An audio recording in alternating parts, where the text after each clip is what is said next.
क्या अब तक डेवलपमेंट किस तरीके का इन्वेस्टिगेशन आगे पहुंचा, किस तरीके से इन्वेस्टिगेशन आगे पहुंचा?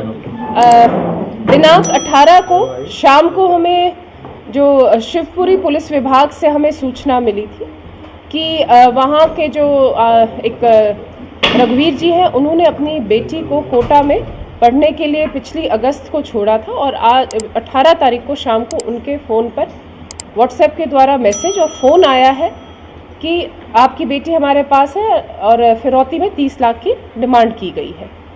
उस पर हमने त्वरित एक्शन लेते हुए टीमें गठित की थी और सभी जगह पे जहाँ जहाँ पर हम तकनीकी जो साक्ष्य हमें मिले, हमने जो आसूचना संकलन की, जो पूछताछ की विभिन्न जगह पे, तो उसमें हमने अलग अलग जगह पे टीम भेजी, जिसमें जयपुर, इंदौर, वहाँ पर भी टीम हमारी अभी भी मौजूद है। तो जो अभी तक हमने अनुसंधान किया है उसमें यही अपडेट मिली है हमें। कई हमें इस तरह के साक्ष्य मिले हैं जिसमें ये सामने आता है कि बच्ची के साथ कोई भी अपराध नहीं हुआ है, कोई आपराधिक गतिविधि नहीं कारित की गई है, किसी तरह का अपहरण नहीं हुआ है। तो जो ये घटना है ये एक तरह से अभी तक हमारे सामने जितने भी साक्ष्य हैं उससे झूठी प्रतीत होती है। सीसीटीवी मिला जयपुर में, जो सीसीटीवी मिला है, जो चल रहा है मीडिया पर, मैं उसकी पुष्टि नहीं करती हूँ, किंतु ये बात ज़रूर है कि वो जैसे पिछली अगस्त को 3 अगस्त को जो बच्ची है अपनी माँ के साथ यहाँ पर आई थी कोचिंग इंस्टीट्यूट में अपने को एनरोल कराने के लिए। माताजी उसकी वापस शिवपुरी उसी दिन चली गई थी और वहाँ यहीं पर एक जो हॉस्टल है वहाँ पर वो रुकी थी 3 दिन, 3, 4, 5 को। उसके पश्चात वो वापस इंदौर चली गई थी, तभी से वो इंदौर ही है, कोटा में वो बच्ची नहीं रही है। जो अभी तक बात सामने आई है, ये जो बच्ची है उसके साथ वो 2 दोस्त हैं।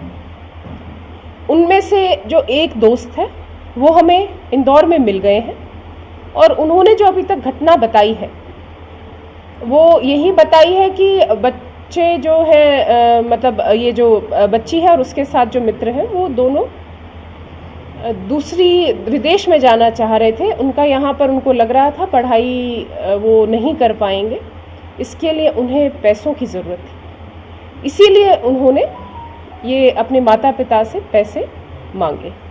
इंदौर में कोई ऐसी घटना हुई थी मैडम? कोई रिकॉर्ड पे है चीज़? रिकॉर्ड हमने अभी पता किया था, किंतु उस तरह से अभी तक हमारे पास कोई रिकॉर्डेड कोई सूचना हमें नहीं मिली है। लेकिन ये बात FIR में भी लिखवाई है पिता ने कि इंदौर में कोई उसको जैसे परेशान करता था, लेकिन उसकी पुष्टि नहीं हुई है और वो जो नाम दिए थे FIR में उन लड़कों का इस घटना से कोई लेना देना नहीं। तो ये मान लें कि जो परिवार ने सूचना आप लोगों को दी थी कि हॉस्टल्स की और कोचिंग की इन्फॉर्मेशन पूरी तरीके से देखिएगा, परिवार वालों को भी यही वो भी इसी भ्रम में थे कि बच्ची जो है वो इधर कोटा में ही पढ़ रही है।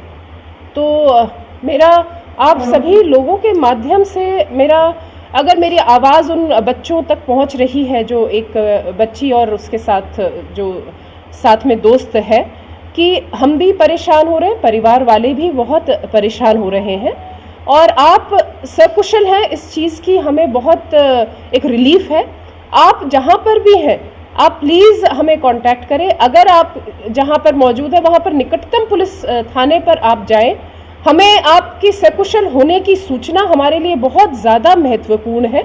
हम सभी उसी चीज़ के लिए हम प्रयास कर रहे हैं और हम उसी चीज़ के लिए चिंतित हैं। तो मेरी आपके द्वारा, इस मीडिया माध्यम के द्वारा मेरी उनसे मेरा एक अनुरोध है, निवेदन है कि आप प्लीज़ परिवारजनों को या निकटतम पुलिस थाने को जल्द से जल्द कांटेक्ट करें प्लीज़। मैम, जब वो अगस्त में माँ छोड़कर गई थी हॉस्टल में, हॉस्टल से वो चली गई, हॉस्टल वाले ने परिवार वालों को सूचना नहीं दी, लगातार घर पर वो बात कर रही थी, अटेंडेंस उसकी परिवार वालों को वो बता रही थी, वो सभी चीज़ें जो अटेंडेंस की भी बात आई थी, तो जो बालिका है उसी की ही फ़ोन से वो अपने माता पिता को अटेंडेंस दूसरे नंबर से वो भेज रही थी और जो भी मार्क्स वगैरह हैं वो कोचिंग की तरफ से नहीं जा रहे थे। मैडम ये किन के ऐसे कौन कौन से पॉइंट हैं जिससे ये साबित हो रहा है कि ये झूठी उन्होंने कहानी बनगढ़ंत बनाई है? क्या क्या ऐसे पॉइंट पुलिस को मिले? देखिए, अपराध नहीं हुआ है अभी। कहानी क्या किस वजह से हुई है, जब बच्ची आएगी तब पता चलेगा। मैं ऐसा नहीं कहती कि